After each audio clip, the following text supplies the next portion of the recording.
Thomas the Tank Engine had been working in the coal yards all day. The little blue engine was covered in coal dust. "We can't clean you up tonight, Thomas," said his driver. "There's a problem with the hose pipe."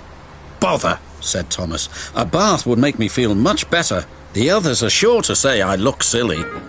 But the engines were too busy arguing to notice Thomas. James was talking loudest of all. "I deserve a new coat of paint. The Fat Controller says I'm the pride of the line and—" "Rubbish," huffed Henry. "We're all the pride of the line." "It's been like this all day," confided Percy to Thomas. "James is getting a new coat of paint and won't stop boasting about it." "Why, James? I'm the one who needs a new coat. Look at me." "I'd rather not," retorted James. "You're not a pleasant sight and wouldn't understand the needs of a really important engine." Thomas was fuming.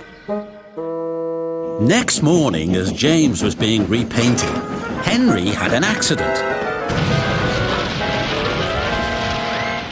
"If you can't push trucks properly, Henry, why not talk to a tree instead? You know how much you like the forest." "As a matter of fact, Bossy Boiler, the Fat Controller is inspecting the island for trees that are too close to the line. He's worried they might cause trouble." "Pah!" laughed James. "If I came upon a tree, I'd just push it aside."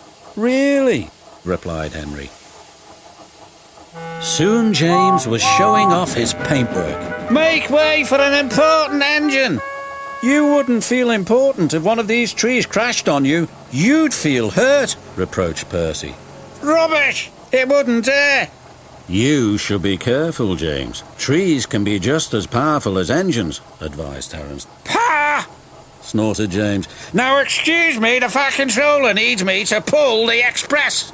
And he huffed away.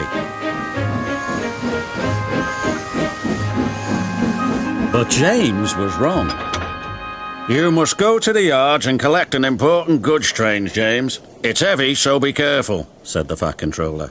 "But sir, I've just been repainted. Can't Thomas or Percy do it? They're dirty and like working with trucks."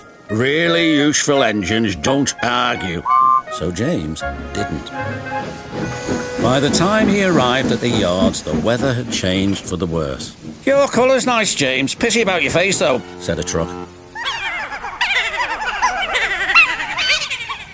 James ignored them and set off. Soon they came to a hill, and his driver knew that they were in for a difficult time. An old tree close to the track was being blown by the strong winds, and rain had weakened the slope. All of a sudden, the tree moved.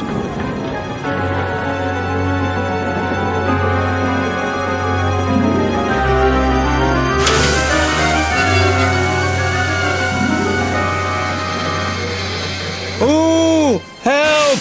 cried James. "Go away!" But of course the tree couldn't. James tried to reverse away from the tree, but his train was too heavy. Then he heard a whistle. "It's Thomas," called his driver. James felt embarrassed and worried that Thomas would laugh at him, but Thomas didn't. He knew that this was no time for teasing. "Beep, beep, I'm ready," whistled Thomas. "So am I," James replied. "As ready as I'll ever be."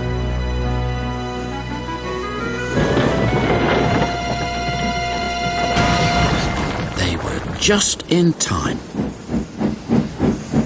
Later, James spoke to Thomas. "Percy and Terence were right to warn me," he said. "Thank you for rescuing me, Thomas." "Oh, that's all right. We engines must pull together, whatever the weather." Just then, Edward bustled in. "The Fat Controller thinks you're both brave engines. Thomas, you're going to have a new coat of paint, and James, the Fat Controller says that tomorrow you'll pull the Special Express." Everyone was very happy.